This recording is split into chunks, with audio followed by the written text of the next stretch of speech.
us to help us in recognizing the 6th graders for their accomplishments. We'd like to recognize the 5th graders and hope that you will pay due respect to your peers as they are being recognized.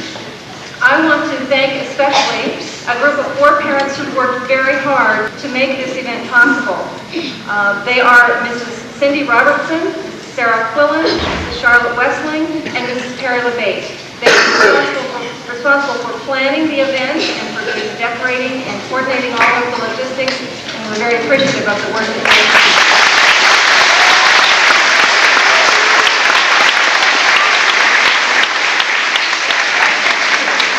I would like to recognize the 5th and 6th grade teachers, and I would like the teachers to stand. We can't pay enough respect to you for the work you've done all year for these students. 6th grade teachers.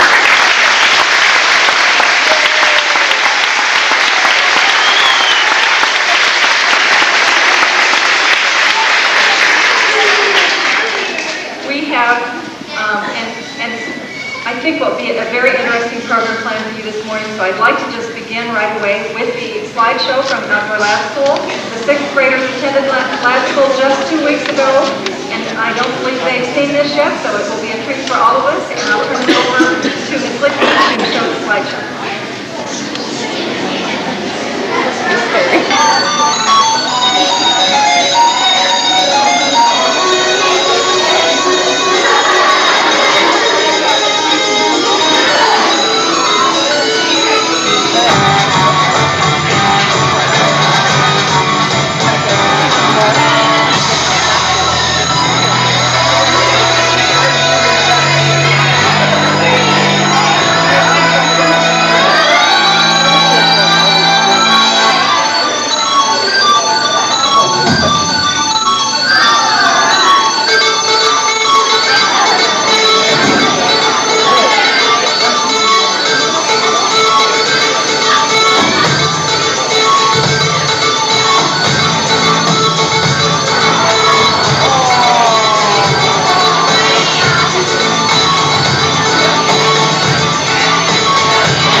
All the willow winding paths leading on.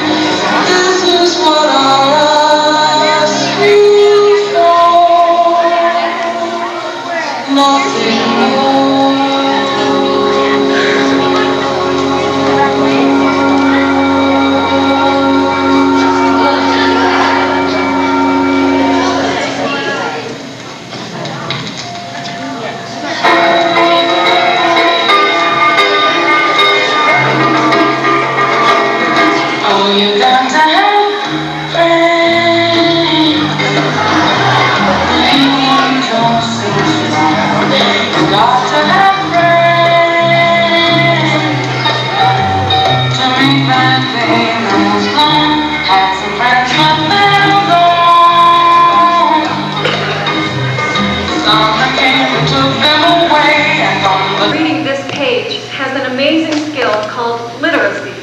It comes as a shock sometimes to remember that all of us had ancestors who were illiterate. Not stupid or ignorant, but invincibly illiterate. Simply to read was a fantastic achievement in the ancient world. St. Augustine, writing in the 5th century, refers to his mentor, St. Ambrose, who was so learned that he could actually read without moving his lips. For this astonishing feat, he was regarded as the brainiest person in the world. Not only were most of our ancestors illiterate, they were also innumerate, meaning they couldn't do the simplest arithmetic. Those few who could were deemed downright dangerous.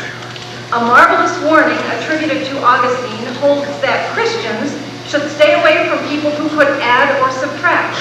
It was obvious they had, quote, made a covenant with the devil to darken the spirit and to confine man in the bonds of hell, a sentiment with which many a 4th grade math student, and maybe many a 6th grade math student, might today agree. It wasn't until 1,000 years later that we find a reckoning masters teaching pupils bound for commercial careers. What this underscores is that many of the simplest skills taken for granted in business today are the product of centuries and millennia of cumulative cultural development.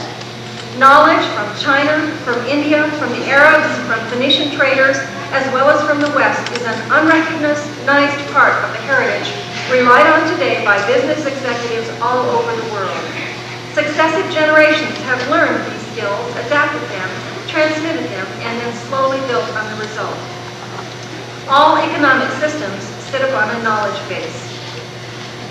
This resource, knowledge, is now the most important for all. At rare moments in history, the advance of knowledge has smashed through old barriers. The most important of these breakthroughs has been the invention of new tools for thinking and communication, like the alphabet, the zero, and in our century, the computer. 30 years ago, just 30 years ago, anyone with the slenderest ability to use a computer was described in the popular press as a mathematical wizard.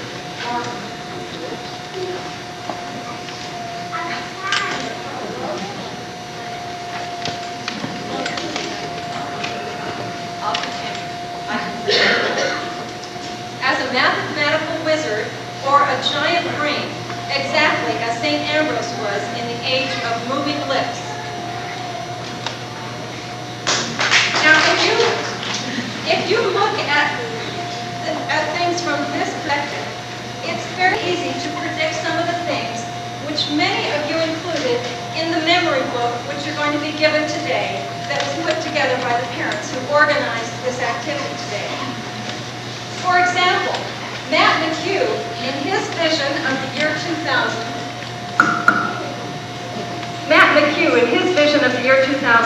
predicts that there will be a lot more advanced technology and people will get real lazy because they could do things like shopping while still being in bed. Or, as Kevin Otten says, in the year 2000, we will be driving electric-powered cars. Margie Duvall thinks that television will run on solar power rather than electricity. And Sarah Barrows thinks that there will be more cars and bigger malls. There will be new and more fast food restaurants. There will be more houses, apartments, TVs and TV channels, and high-tech kitchen appliances. And Margie, I think you're probably right. Josh Snyder believes that televisions will be a little lens that you hold in front of your eye. They'll be portable and wireless with cable and pay-per-view. If you consider that it was only 30 years ago that anyone who knew anything about using a computer was considered a wizard, it's not too difficult to predict that most of these things are very possible within the next 6 years. By the standards of 30 years ago, we have more than 100 wizards sitting right here in this room. Actually, more than 200 wizards. Some of the other predictions that I read about when I took this book home last night and read through it, I think are perhaps a little less predictable. But I detected a sense of hope in the words of the students who wrote them, and I applaud you for having that hopeful vision.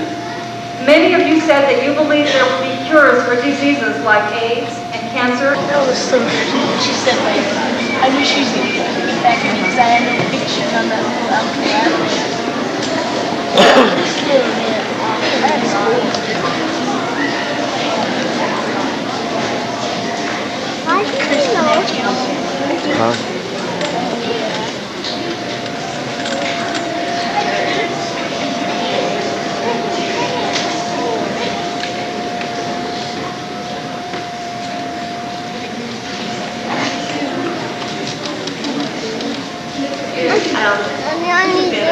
year.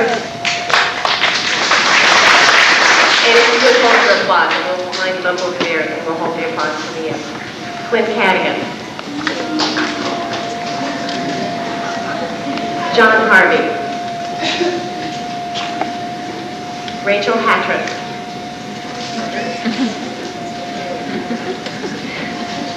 Jared Husky.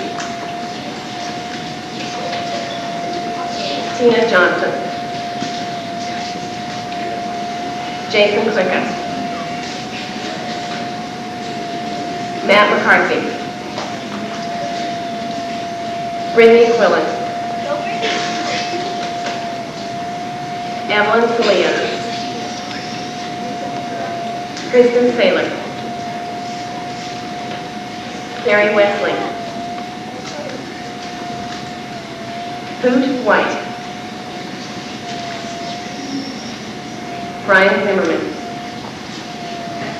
Let's give them a nice